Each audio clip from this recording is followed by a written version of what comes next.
On this episode of Have Grave Will Travel, I'm headed to Kentucky to visit the final resting places of two more Pro Football Hall of Famers, Paul Hornung and Joe Guyon.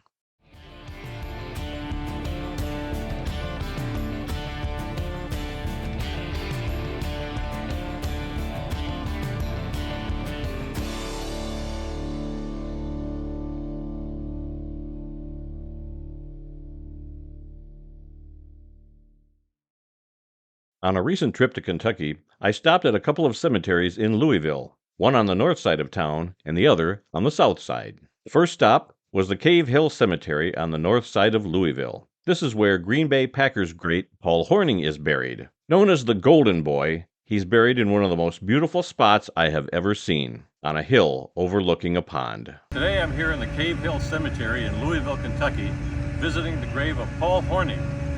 Not only was he a Heisman Trophy winner at Notre Dame, but he also starred with the Green Bay Packers and is in the Packers Hall of Fame.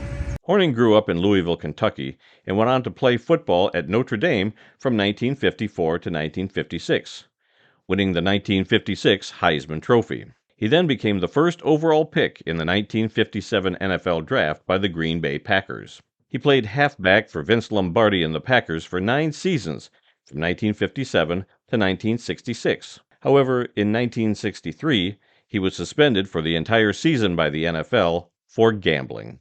Hornung won 4 NFL titles in Green Bay, including Super Bowl I. He then retired due to lingering injuries and was inducted into the Pro Football Hall of Fame in 1986. He is also a member of the Packers Hall of Fame. The bronze football on his impressive cemetery monument is just like the ones that are used to honor all the members of the Packers Hall of Fame at Lambeau Field. Paul Hornung passed away on November 13, 2020 in Louisville, Kentucky at the age of 84. So if you're ever in Louisville, Kentucky, stop by the Cave Hill Cemetery on Baxter Road. That's where you're going to find the grave of Paul Hornung. He's located in Section Q, right by the big old pond back there. Other famous people who are also buried in the Cave Hill Cemetery include boxing champ Muhammad Ali and Kentucky Fried Chicken founder Colonel Harlan Sanders. But I didn't visit either of those graves because neither of them was known for their football playing abilities. Then it was on to the south side of Louisville and the Rest Haven Memorial Cemetery. This is where you will find the final resting place of tailback Joe Guyon. This is the Rest Haven Memorial Cemetery south of Louisville, Kentucky. This is where you're going to find the grave of Joe Guyon.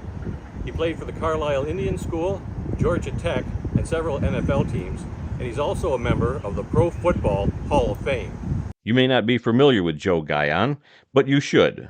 Guyon was a Native American who played at the Carlisle Indian School in Pennsylvania in 1912 and 1913. He was a teammate of the great Jim Thorpe at Carlisle in 1912. Guyon also played college football at Georgia Tech in 1917 and 1918, and won a national championship with the Yellow Jackets in 1917. He then signed with the Canton Bulldogs in 1919, a year before the team joined the NFL in 1920. There, he was reunited with his former Carlisle teammate, Jim Thorpe. Guyon played 7 seasons in the NFL. He was with the Bulldogs in 1920, the Washington Senators and Cleveland Indians in 1921, the Orang Indians in 1922 and 1923, the Rock Island Independents in 1924, the Kansas City Cowboys in 1925, and the New York Giants in 1927. He won his only NFL title with the Giants in his final pro season.